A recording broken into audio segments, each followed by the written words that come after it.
तो संजय जी, सफर आपका राजनीति में बहुत लंबा नहीं था, लेकिन लोग आप ही की पार्टी में ये भी बात करते हैं कि ऐसी कौन सी खूबी रही जिसकी वजह से इतने बड़े बड़े दिग्गजों को पछाड़ते हुए राज्यसभा में जाने का जो अवसर मिला वो आपको मिला।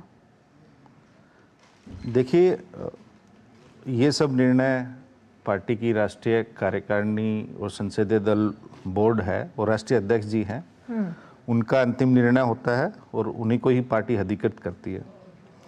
और कम समय में 13-14 साल से हमने पार्टी के लिए एक सामान्य कार्यकर्ता की तरह काम किया है। अभी भी हम एक छोटे से कार्यकर्ता ही हैं। अभी अपने आप को कार्यकर्ता ही समझते हैं और कार्यकर्ता की हैसियत से ही काम कर रहे हैं। लेकिन कार्यकर्ता तो इतने सारे हैं, बहुत वृद्ध भी हैं, बुजुर्ग भी हैं, लेकिन उनमें से भी चुनकर, वही तो मैंने पूछा, आप ही चुने गए, इसका मतलब कुछ ऐसी खास खूबी होगी। अब इस खूबी है या नहीं है, मैंने कहा इसका मूल्यांकन तो पार्टी करती है, पार्टी के राष्ट्रीय अध्यक्ष करते हैं। और आप आते हैं हरियाणा से और बिहार में आपने अपने पैर जमा लिए। नहीं, हमारी पार्टी राष्ट्रीय जनता दल है, प्रादेशिक जनता दल नहीं है। हरियाणा में क्या है राष्ट्रीय जनता दल का स्कोप? राष्ट्रीय जनता दल है हमारी, झारखंड में भी है, हरियाणा में भी है, पंजाब में भी है, हिमाचल में भी है, सभी राज्यों में हमारी पार्टी की इकाई है। पश्चिम बंगाल में भी है, आसाम में भी है, दिल्ली में भी है, हर जगह चुनाव लड़ते हैं, हर जगह। और हमारी पार्टी एक समय राष्ट्रीय पार्टी भी रही है, 5 से अधिक राज्यों में हमारे माननीय विधायक भी रहे हैं।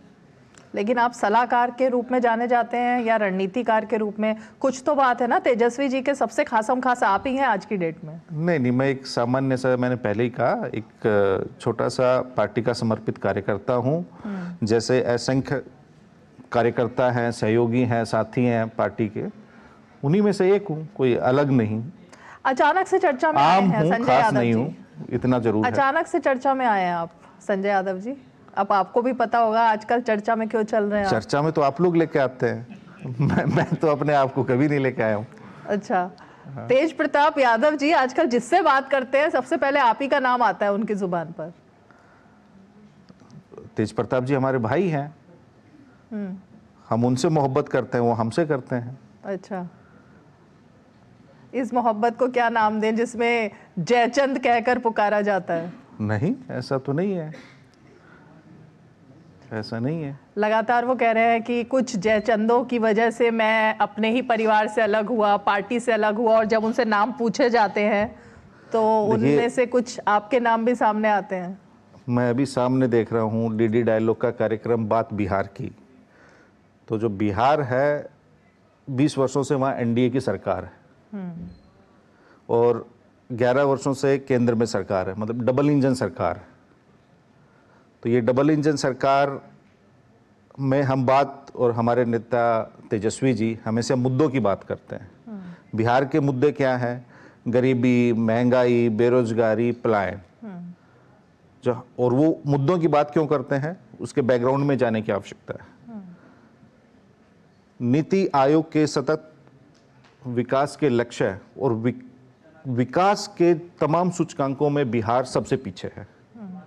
देश में सबसे कम प्रति व्यक्ति आय बिहार के लोगों की है।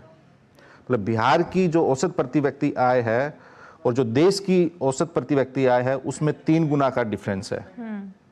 देश की औसत प्रति व्यक्ति आय का केवल 30% ही एक बिहारी की आय है। प्रति व्यक्ति निवेश सबसे कम देश में बिहार का है। प्रति व्यक्ति किसानों की आय देश में सबसे कम बिहार के किसानों की है। देश में सबसे कम साक्षरता दर बिहार की है, 20 साल से वहाँ एनडीए की सरकार है।